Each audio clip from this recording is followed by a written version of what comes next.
without further delay, let me introduce to you Ms. Katy Ursta.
Sort of circumstances. And I remember a conversation I had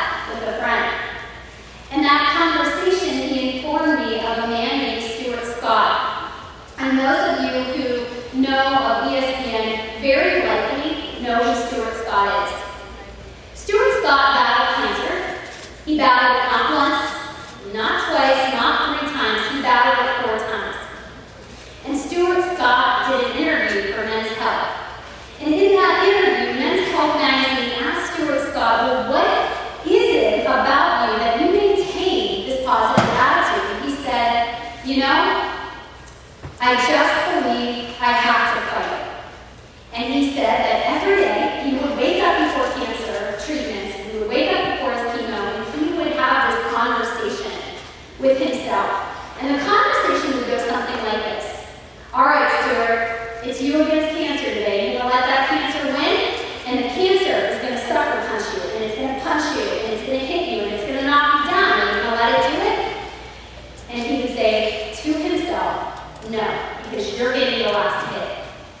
And that was that conversation. There was this mentality that he can win, that he can beat it.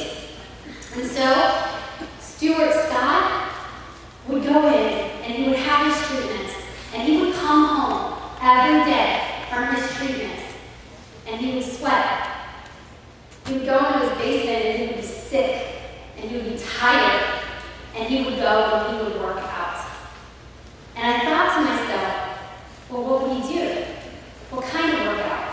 And in the article, it talked about this program called P90X. Has anyone ever heard of it before? It's with Tony Horton, that crazy guy. He's really kind of annoying, if I'm being honest, in the workouts. And he would go down to his basement, and he would work out with Tony Horton, because in his mind, if he was sweating, he was winning. If he was sweating, he was beating it. It was his way of actually battling cancer and coming out on top.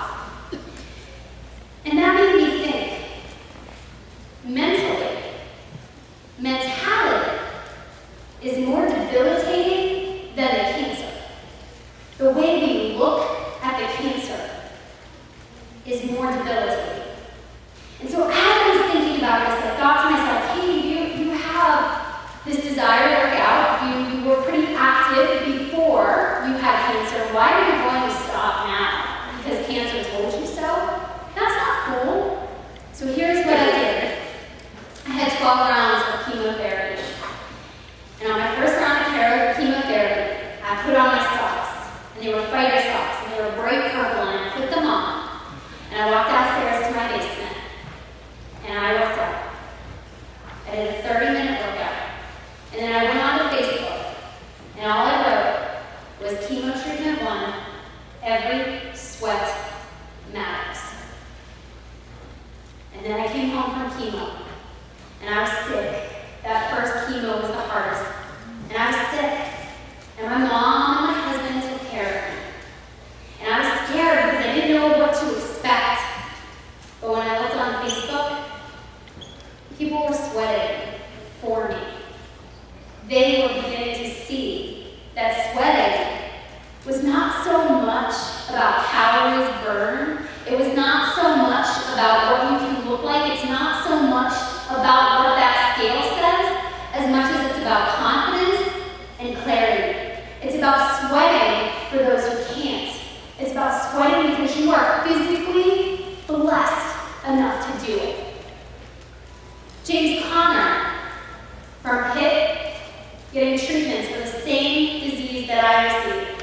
His teammates have been reported to say things like, yeah, well, there he is with his face mask, and he's running drills, and here I am, like, well, guess I gotta practice now.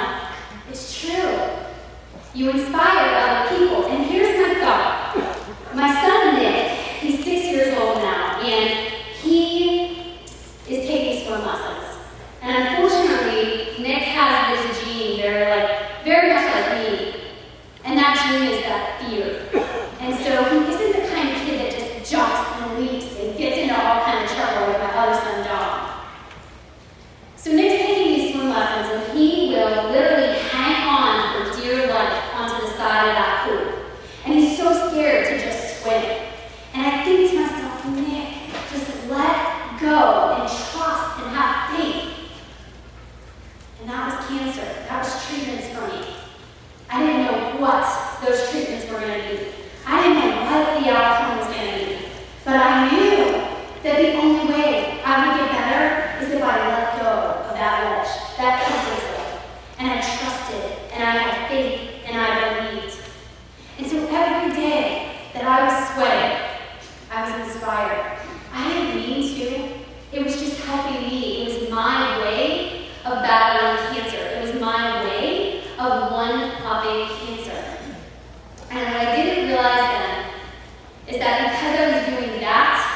way that he has impacted my life.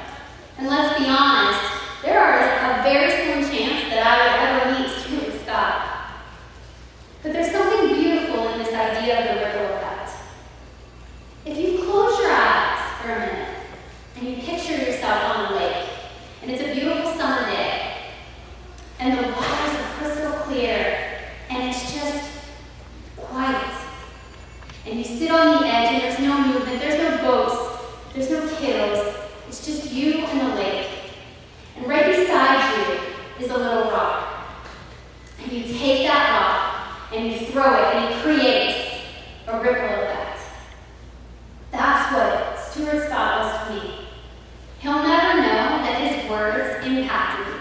He'll never know that because he would pick up a DVD and sweat after cancer for himself, that it motivated me to do the same. But here's the cool thing, because I did it, somebody else was inspired by it. And I'll never know who, and I'll never know exactly how my words maybe impacted somebody else. But I have to believe that it mattered. I have to believe that my cancer was for a reason, for a purpose that was so much bigger than me.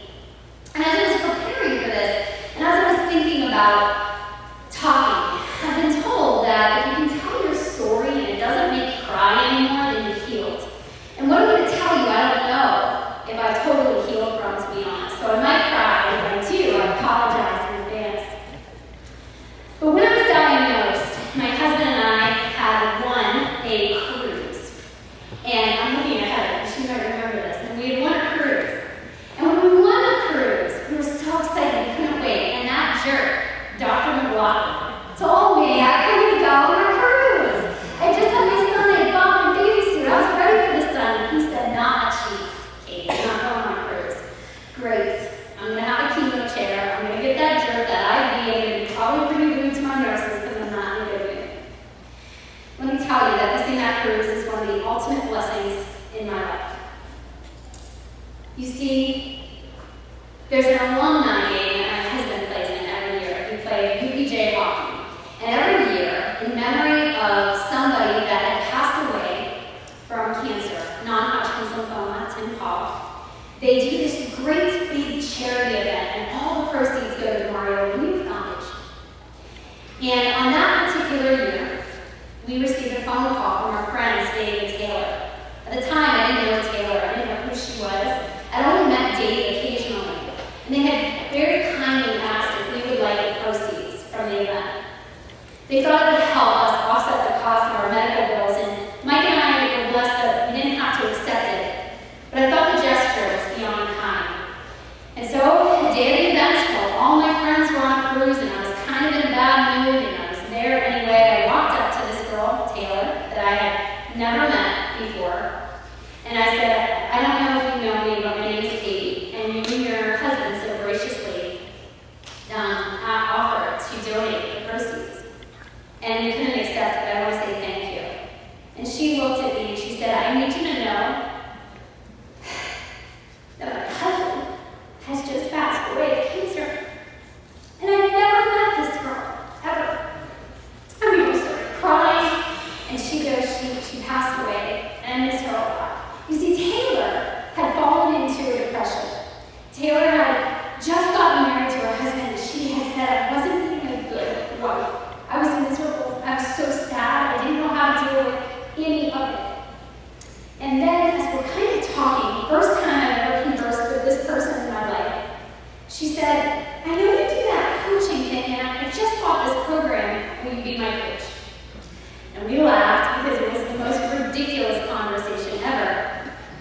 We raised $68,000 in what was told was supposed to be a blind competition.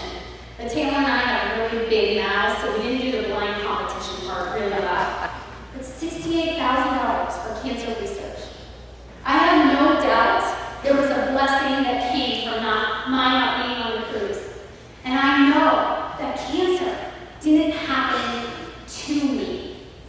I am a better person today because I have been impacted by cancer. The scars of your cancer are simply the words for your story, but you have to keep writing.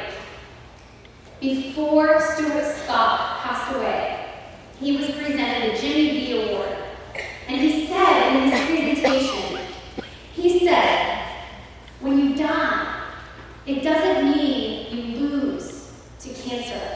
You beat cancer by how you live, why you live, and the manner